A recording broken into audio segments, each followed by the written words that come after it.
नमस्कार दोस्तों, कैसे हैं आप लोग। आशा है आप लोग बहुत अच्छे होंगे। दोस्तों, आज की कहानी है गुरु दक्षिणा। आज मैंने अपने जीवन के 26 वर्ष पूरे किए। जन्मदिन तो जन्मदिन है, चाहे संगी साथियों से मिल बैठकर मनाया जाए, चाहे अकेले एकांत कमरे में। बचपन में माँ जन्मदिन पर नए कपड़े पहनाती थी, आटे की रोटी थाप कर और फिर उन्हें कूट कर घी शक्कर मिलाकर चूरमा बनाती थी और आने वाले को गुड़ की डली के साथ बड़े प्यार से खिलाती। आज वह सब याद कर मन उदास हो गया।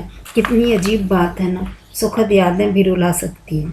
मेरे पिता का अस्थाना साहब के बंगले पर माली का काम करते थे और दिन भर वहीं रहते थे। उन्होंने हमारी परवरिश में कोई कमी नहीं रखी। सीमित आय में भी उन्होंने हम दोनों भाइयों को अच्छे स्कूल में दाखिला दिला रखा था।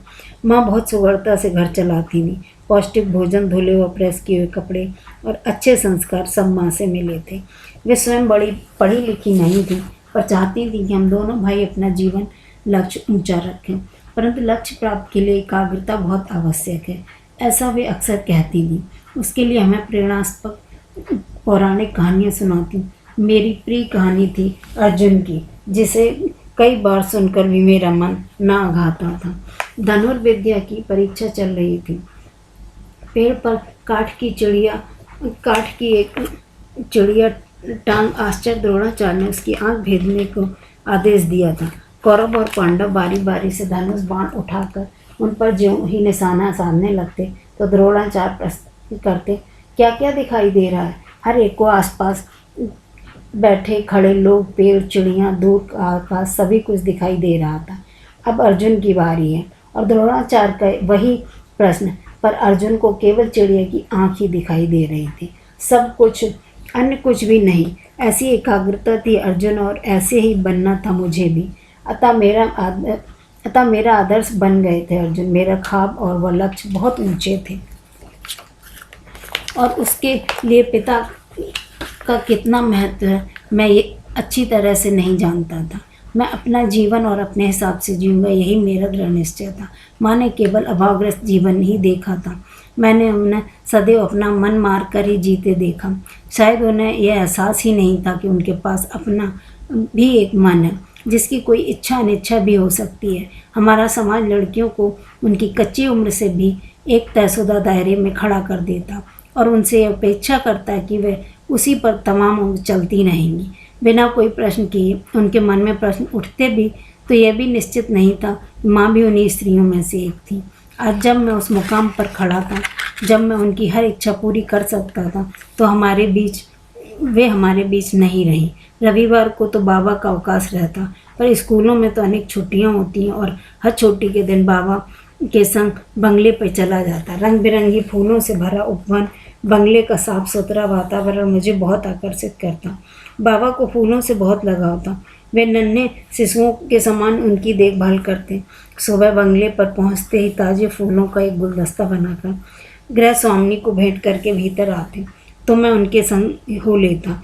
अपनी मेहनत एवं स्नेह से संचित उन फूलों को देते हुए उनके चेहरे पर गर्व में स्थित हर्ष के भाव रहते। मैंने क्यों नहीं पाया अपने माँ से यह गुण। मैंने भी जीवन में एक फूल खिलाया था और उसे समर्पित कर उदास हूँ आज। अस्थाना दंपति बहुत अच्छे थे, पर उन्होंने अच्छे होने से दुनिया की सब खुशियाँ मिल जाती हैं क्या। इतने बड़े बंगले में इतने अच्छे लोगों का बेटा महेंद्र पोलियोग्रस्त था। विशेष प्रकार के बूटों की सहायता से भी बमुश्किल चल पाता था। स्कूल जाने पर अन्य लड़के उसका मजाक उड़ाते, अतः पिता ने घर पर ही उसे पढ़ने की व्यवस्था कर रखी थी, पर साथ में खेलने के लिए भी उसका कोई साथी नहीं था। मेरा ही हम उम्र रहा होगा। नियमित स्कूल जाने से मैं विश्वासपूर्वक सबसे बातचीत कर लेता था।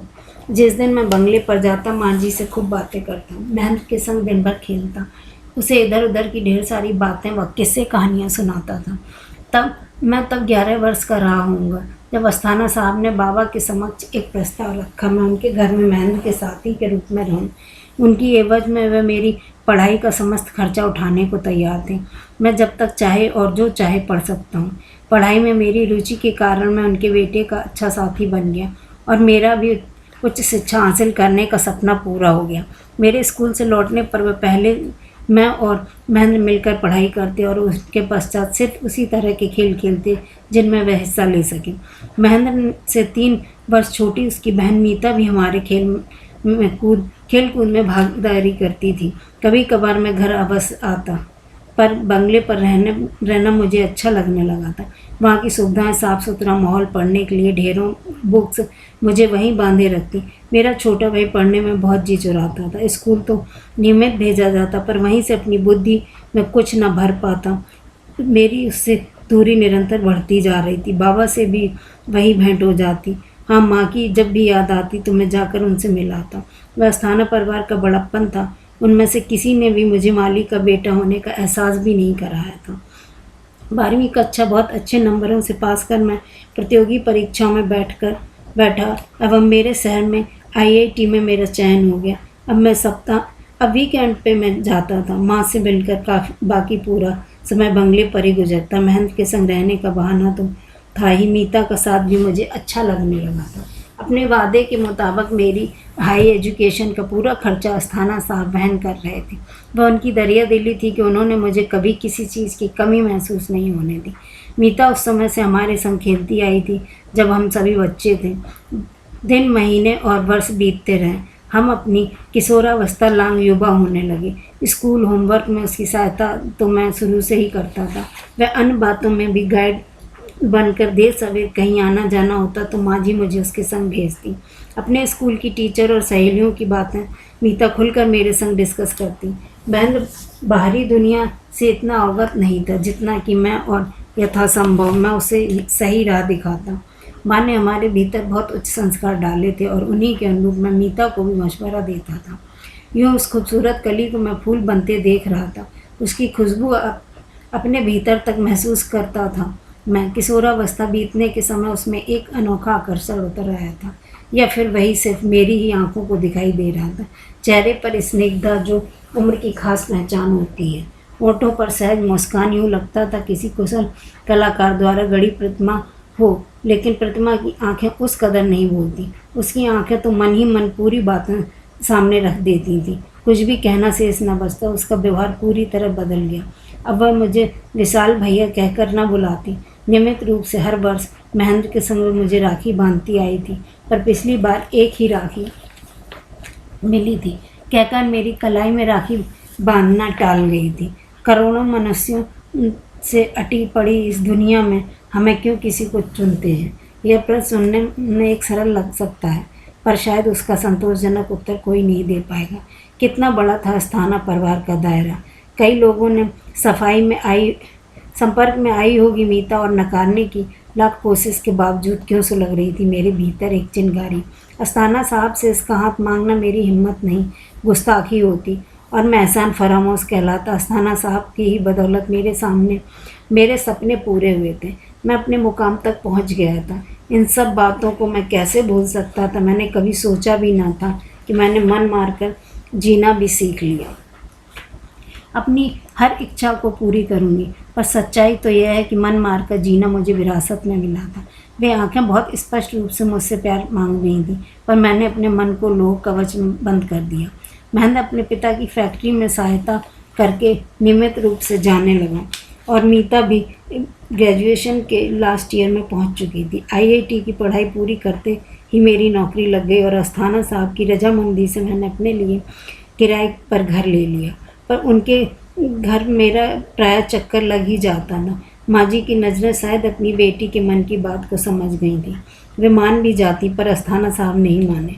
मुझे महेंद्र ने बताया था, ये सब मुझ पर क्रोधित नहीं हुए, यही उनकी महानता थी। वे समझते थे कि मैंने स्वयं को जब्त कर रखा था।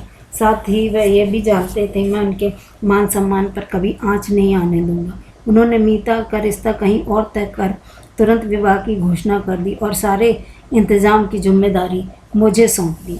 मैंने चेहरे पर बिना कोई शिकन लाए हुए परिवार के सदस्य की तरह सब काम संभाला। भीतर जो कांटे चुभ रहे थे उसे बस मैं फील ही कर सकता था। दर्द की व्याख्या को तो हो ही नहीं सकती, और कहता भी तो किससे कहता। 2 महीने तक खूब भागदौड़ की। अस्थाना साहब के निर्देशानुसार विवाह के सब इंतजाम पूरे किए, पर वैवाहिक रस्मों में अपनी सहनशीलता की परीक्षा देना अभी बाकी था। उन लोगों की परंपरा अनुसार लड़की के विवाह में फेरे, विदाई और बाद में कई रस्मों में भाई की प्रमुख भूमिका रहती है।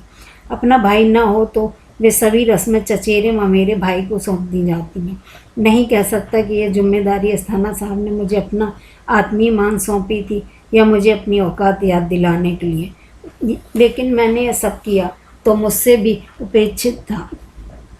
विदा होकर दुल्हन जब पहली बार ससुराल जाती है तो भाई मेवा मिठाई लेकर उसके संग उसके पति को घर छोड़ने जाता है।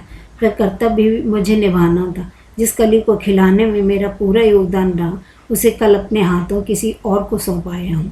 विवाह की रस्मों आदि में मीता की पलकें झुकी ही रहीं। क्या उसे डर था कि पलकें उठेंगी तो आंखें बोलती हुई सब कुछ उजागर कर देंगी, या फिर अपने नए जीवन की तैयारी के लिए स्वयं को मजबूत बना रही थी। वह कल तक वह खूब भागम भाग कर रही थी, पर आज सुबह से अपने कमरे में निढाल पड़ी हुई थी। उसका एक कारण था, जहाँ इतने दिनों की थकावट वहीं मन को घेरे बैठा आत्मसम्मान, आत्ममंथन भी था। आचार्य द्रोणाचार्य ने अपने प्रिय शिष्य अर्जुन के हित की सोच एकलव्य से उसके दाहिने हाथ का अंगूठा मांगा था। क्या बीती थी एकलव्य के दिल पर? अंगूठा देकर इस विषय पर कवि और कथाकार सब मौन थे।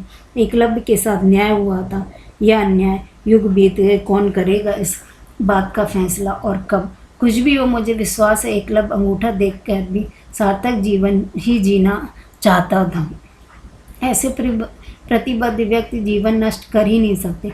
आज मैं एकलव्य बनकर खड़ा था और मुझसे यह अपेक्षा की गई थी कि मैं अपने मन की समस्त चाहत समेत कुचल डालूं, मैं खत्म कर दूं उसे। यही मेरी गुरुदक्षिणा है। मैंने जीवन में अनेक परीक्षाएं उत्तीर्ण की, तो आज कैसे हार मान लूं? मीता को तो मुझसे भी कठिन परीक्षा देनी है। उसे तो दिल की किरचें समेटने की तक मोहलत नहीं मिली थी। बैठकर आंसू बहाने का एकांत न पा सकी। वह मेरे प्यार को दिल से किसी कोने में समेट कर वह हंस मुस्कुराकर अपने सारे कर्तव्य पूरे करेगी। पति को शिकायत का मौका तक नहीं देगी, यह भी जानता हूँ। घुट्टी भी यही मंत्र पीकर बड़ी हुई थी। लड़कियाँ, चाहे वह मेरी माँ हो या मीता हो सी कोई लड़की, जाने किस माटी से बनकर विकसता है विधाता। नारी का मन सब कुछ समझ आता है, उसमें सब कुछ सहन कर सकती है वह। मेरा जीवन तो आज मेरे अपने हाथ में है और उसे मैंने अकेले ही जीने के ठानी है। एक अजब सा रिश्ता है प्यार का दर्द से, जिसकी याद से पीड़ित है मन। उसकी याद को गले लगाए बैठा हूँ। उसे भूल जाने की कोशिश भी नहीं कर रहा, शायद करना ही नहीं चाहता।